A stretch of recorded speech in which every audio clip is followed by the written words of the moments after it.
Un jour de sabbat, Jésus marchait à travers les champs de blé et ses disciples, chemin faisant, se mirent à arracher des épis.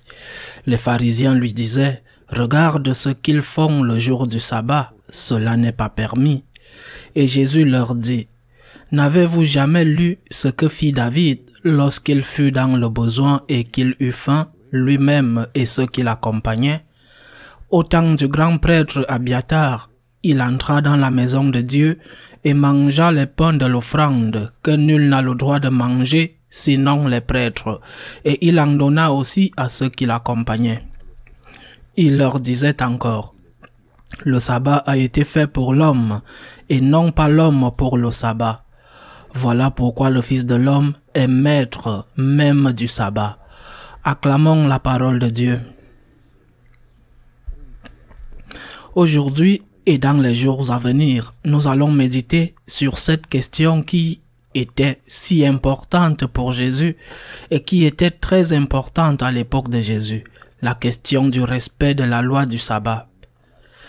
Jésus n'était pas un anarchiste moral comme certains voudraient le peindre.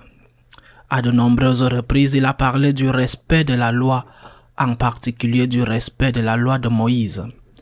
Mais lui, nous ne pouvons pas l'oublier, il est Dieu.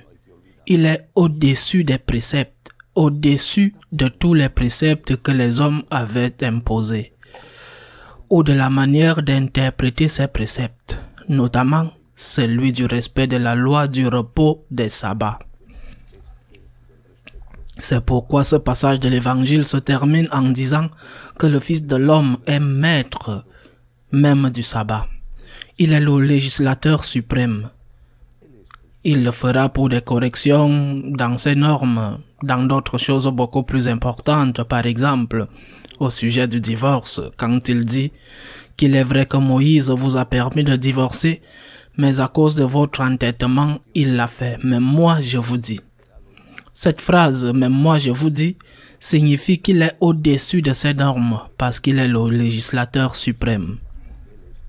Maintenant, pour en venir spécifiquement au sujet du sabbat, nous le verrons dans les prochains jours, il y a quelque chose que ceux-là ont oublié et que nous ne devons pas oublier. La loi suprême est la loi de l'amour. C'est cela la loi suprême établie par Jésus-Christ. Mais pas un amour compris comme libertinage. Saint Paul nous met en garde à ce sujet. C'est la loi de l'amour comprise comme imitation du Christ. Le Seigneur n'a jamais agi ou permis d'agir selon cette loi d'amour mal comprise, comme certaines personnes la comprennent pour faire le mal.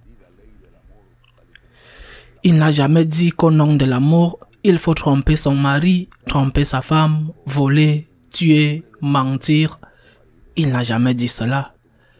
Et c'est ce que certains interprètent comme la loi de l'amour.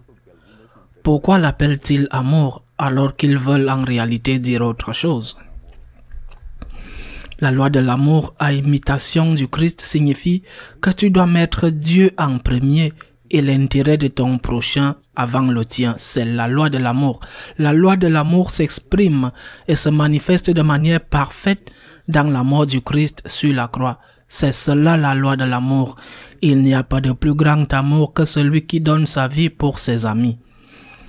Mais d'autre part, lorsque beaucoup parlent de la loi de l'amour, de la beauté de l'amour, etc., ils le disent pour justifier leur bas instinct, pour justifier leur passion, pour justifier leur égoïsme.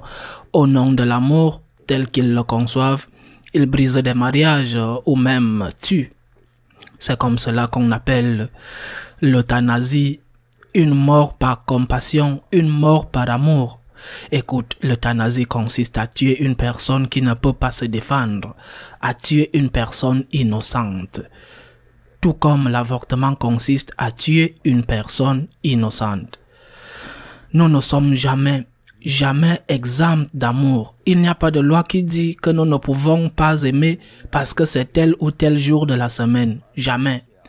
Mais nous sommes toujours obligés d'aimer comme le Christ a aimé. Tu vas à la messe, la dernière messe de la journée, la dernière messe à laquelle tu as une chance d'aller, tu vas à la messe. Et à ce moment-là, tu trouves une personne malade qui te demande de l'aide ou un accident de la route. Quelle est la loi de l'amour? La loi de l'amour est d'offrir au Seigneur la possibilité d'aller à la messe. Seigneur, ce n'est pas ta volonté maintenant, je dois aider cette personne parce que si je ne l'aide pas, elle peut mourir ou subir de graves conséquences. C'est ce que l'Église a toujours enseigné.